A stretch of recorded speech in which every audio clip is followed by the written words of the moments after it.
Outlaw Sports is brought to you by Molson Canadian, made from Canada, and Rocky Mountain Barbecue, Alberta barbecue cuisine at its best. Grant Pollock joins us, fresh from a whirlwind tour of colleges down in Ontario. Your son's down there? Just hanging around the campus of Queen, trying to relive my youth. Met some good-looking girls. That's 50 years ago, man. What's that? That was 50 years ago. Not quite that long ago. Not that quite. No, not what. I tell you what. Here's an interesting story about how big the CFL is in Kingston. Yeah. Not very big at all. Went to a sports bar to watch the Stamps game, 4 o'clock in the afternoon. Thought the place would be packed. There were a lot of guys there watching soccer, Major League Baseball playoffs, U.S. college football. No TSN, no Stamps game, no CFL game at all, which I thought was surprising. You think in a sports bar they would at least have it on because it's a major sports game in Canada. We had to ask for it. We got it. It's kind of fun. Weird. Yeah, I think what they need, I think you'll agree, Ottawa back in the CFL, because it's 2 hours south of Ottawa, Kingston is, would generate more interest in that area, and of course the Argos being better.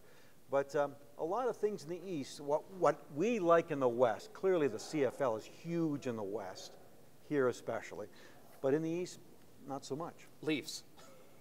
Yeah, ad nauseum. Oh, you know what, Grant? I remember the first win of the year, and I'm looking at the headlines. It goes, Leafs off to a great start, great potential. I go, it's the first win of the season, you morons.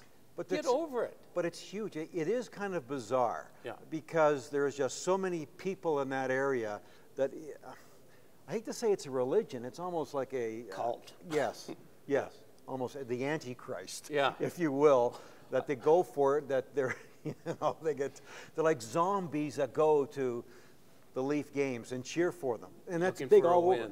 A Stanley Cup since what, 67? Yes. Yeah. Yes. And I do remember that. Yeah, okay. I do remember sure that. You do. Kingston Frontenac, so I saw, it was on TV. Did you see the trio? No, I didn't. No, I did. What about... Does Doug Gilmour not coach the Frontenacs? I believe he does. Yeah, I think he does. I believe he does. He's from Kingston, but I couldn't see him anywhere on the bench. I wasn't sure. Maybe he didn't have the block to stand up. He's golfing. Yeah. I want to talk to you about the Stamps game. They look pretty darn good. Everyone's pretty excited about it. But should they be that excited about beating the Saskatchewan Roughriders? No.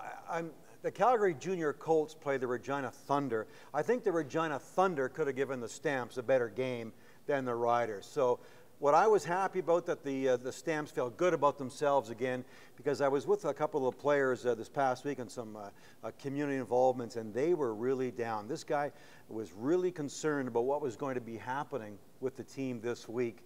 So to me, that was the best thing, that the Stamps seemed to have fun again, rallied. But I don't think we should read too much into this, is that the team is back being a great team. I think they got themselves back on track. But again, I think the Regina Thunder could have given them a better run for the money. Yeah, but hey, a win's a win, especially at home when they've been having a tough time. But the real test is the BC Lions, no doubt, eh? You know, yes, it is. Before I get to that next game, TSN brought it out, but honestly, you can ask my wife, I brought it up before. I think it was Jock Climby at halftime brought it up, that I'm concerned about Kenyon Rambo. And I mentioned this a year or two ago, or just after he hurt his ACL. So last year was his first year back. That I had noticed a change in his personality. Because before that, Kenyon Rambo was one of the nicest guys you could meet in this game. And I heard from their PR department, the Stamps, that you never saw him not smiling, always outgoing. I think there was a change last year. And this year, what you're seeing on the field, the game was well in hand. The Stamps are going to win big time. He's arguing a call down by the goal line, getting pissed off. I thought that tells me something about him. And then that one pass. Who threw that pass to him? Was it Larry Taylor who threw the pass to him? Mike, lay out for the frickin' ball. Do you remember when I first came to Calgary? Back in 1983, and I played on a flag football team with this guy, and I laid out for a ball. On the turf. And you were surprised. And I turned to my wife, and I said, I would have laid out for that ball. You would have. And Mike would have backed me up on that. So why isn't Kenyon Rambo laying out for the ball or get into position to make that catch? I thought it was a lazy play by a veteran receiver, and I'm concerned about Rambo. I'm concerned.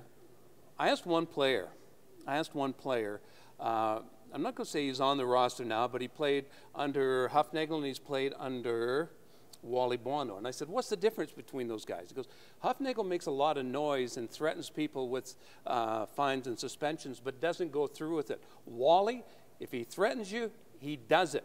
And so right now, as I told you at the start of the year, there's some concern in that locker room. It's still there. You can see it on the sidelines. Ian and I were talking about Chris Sweet. The offensive line hates him. They don't want to play for him. They want him out of there. So right now, I don't see where this is a better team than what Tom Higgins had. Sure, they won the Grey Cup in 2008. They may have done that under Tom Higgins anyhow.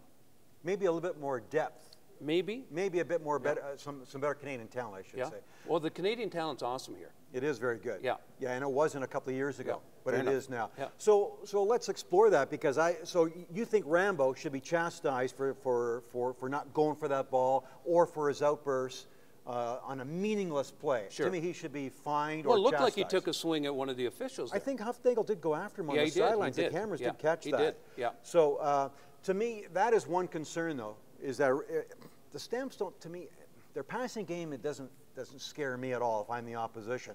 That's why getting the running game going is crucial for the success of this team. It has to set it up, Grant. You have to set it up. This offensive line isn't good enough to just stand back and let a team like BC come at and protect Henry. So you got to keep them off balance by giving it to Cornish or Coker now. Joffrey's out of the picture. So that's what you have to do with that thing. We talked about discipline. We talked about, I heard there was 3 times that security was called up to the Stampeders floors in Halifax. A lot of noise, a lot of partying going on and disrupting other guests. So I don't think they got a grasp on the locker room. No, and I know some of the players were not very happy with going to PEI the day before a game. They did their walkthrough day before game in Prince Edward Island. Almost a 2-hour bus ride there, about an hour and 45, an hour and 50 minutes, there and back. And one of the players said, you know, the lobster was okay, but that's not what football players want to have. I mean, nutritionally, I don't know, you can argue that, but psychologically, that's not what they do. So they're out of their rhythm. And he said, I don't know if that's why we lost big time in Moncton. We're going back a week or two. But to me, when John Hufnagel said that was his call, that was not the league's call to have them go there. Hufnagel blew that, and a lot of guys were a little upset with the coach, GM, making that decision. Big game, though. I mean, we have to look at the big game Saturday night. I mean, this is the real acid test for the Stampeders, don't you think? Yeah, yeah, definitely it is, because as you and Busby said, I mean, the BC Lions just clinically look good on both sides of the football. Are they Grey Cup champs? I don't know, but they just look the most efficient team in the CFL right now on both sides of the ball. The Stamps sputter and start, good, bad, good, bad. So all those good signs we saw against the Riders on Saturday, does it translate into momentum? I don't know. I have my doubts that it will, but I think it is the acid test. Yep. Have we seen the last of Joffrey Reynolds? Obviously we have. I think so too. And we were talking about the running game being really important. If the Stamps going to have a strong running game, you need John Cornish and I guess Coker, or as Hufnagel says, the other guy. I couldn't believe the head coach and GM said that. Yeah, we got to get the running game going. We've got Cornish, and then the other guy can take his place. I thought that was kind of. Anyways. Yeah, I think the BC Lions will be the big test for the Stamps. Yeah. Hi, I'm Henry Burris. I love Calgary, and I'm proud to call this place home. While Calgary has an interesting history, there aren't a lot of buildings that remain since the early days. And some of those that are left are in pretty bad shape. Now we can revitalize this area with the use of robotic parking. It's efficient, it's accessible, and it's safe. The best part is that it's easy to use. For more information and a chance to invest with us, visit 7th Avenue Autopark.com.